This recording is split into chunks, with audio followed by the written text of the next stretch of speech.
यह कहानी है एक जंगल की जहां एक आलसी बगुला रहा करता था। वह इतना आलसी था कि कोई काम करना तो दूर, उससे अपने लिए खाना ढूंढने में भी आलस आता था। अपने इस आलस के कारण बगुले को कई बार पूरा पूरा दिन भूखा रहना पड़ता था। नदी के किनारे अपनी एक टांग पर खड़े खड़े दिन भर बगुला बिना मेहनत किए खाना पाने की युक्तियां सोचा करता था। एक बार की बात है, जब बगुला ऐसी ही कोई योजना बना रहा था और उसे एक आइडिया सूझा। तुरंत ही वह उस योजना को सफल बनाने में जुट गया। वह नदी के किनारे एक कोने में जाकर खड़ा हो गया और मोटे-मोटे आंसू टपकाने लगा। उसे इस प्रकार रोता देख केंकड़ा उसके पास आया और उससे पूछा, अरे बगुला भैया, क्या बात है? रो क्यों रहे हो? उसकी बात सुनकर बगुला रोते रोते बोला, क्या बताऊं केंकड़े भाई, मुझे अपने किए पर बहुत पछतावा हो रहा है। अपनी भूख मिटाने के लिए मैंने आज तक न जाने कितनी मछलियों को मारा है। मैं कितना स्वार्थी था, लेकिन आज मुझे इस बात का एहसास हो गया है और मैंने यह वचन लिया है कि अब मैं एक भी मछली का शिकार नहीं करूंगा। बगुले की बात सुनकर केंकड़े ने कहा, अरे ऐसा करने से तो तुम भूखे मर जाओगे। इस पर बगुले ने जवाब दिया, किसी और की जान लेकर अपना पेट भरने से तो भूखे पेट मर जाना ही अच्छा है भाई। वैसे भी मुझे कल त्रिकालीन बाबा मिले थे और उन्होंने मुझसे कहा कि कुछ ही समय में 12 साल के लिए सूखा पड़ने वाला है, जिस कारण सब मर जाएंगे। केंकड़े ने जाकर यह बात तालाब के सभी जीवों को बता दी।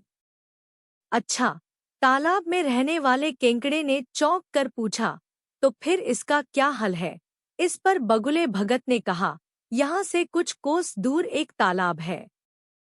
हम सभी उस तालाब में जाकर रह सकते हैं। वहाँ का पानी कभी नहीं सूखता। मैं एक एक को अपनी पीठ पर बैठाकर वहाँ छोड़कर आ सकता हूँ। उसकी यह बात सुनकर सारे जानवर खुश हो गए। अगले दिन से बगुले ने अपनी पीठ पर एक एक जीव को ले जाना शुरू कर दिया। वह उन्हें नदी से कुछ दूर ले जाता और एक चट्टान पर ले जाकर मार डालता।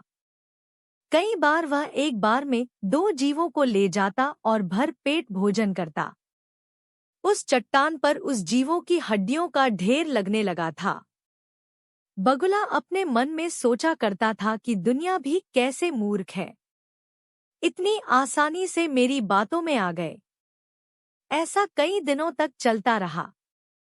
एक दिन केंकड़े ने बगुले से कहा, बगुला भैया, तुम हर रोज किसी न किसी को ले जाते हो। मेरा नंबर कब आएगा? तो बगुले ने कहा, ठीक है, आज तुम्हें ले चलता हूँ। यह कहकर उसने केंकड़े को अपनी पीठ पर बिठाया और उड़ चला। जब वो दोनों उस चट्टान के पास पहुंचे, तो केंकड़े ने वहां अन्य जीवों की हड्डियां देखी और उसका दिमाग दौड़ पड़ा। उसने तुरंत बगुले से पूछा कि ये हड्डियां किसकी हैं और जलाशय कितना दूर है। उसकी बात सुनकर बगुला जोर जोर से हंसने लगा और बोला, कोई जलाशय नहीं है और ये सारी तुम्हारे साथियों की हड्डियां हैं, जिन्हें मैं खा गया। इन सभी हड्डियों में अब तुम्हारी हड्डियां भी शामिल होने वाली हैं। उसकी यह बात सुनते ही केंकड़े ने बगुले की गर्दन अपने पंजों से पकड़ ली। कुछ ही देर में बगुले के प्राण निकल गए। इसके बाद केंकड़ा लौटकर नदी के पास गया और अपने बाकी साथियों को सारी बात बताई। उन सभी ने केंकड़े को धन्यवाद दिया और उसकी जय जयकार की।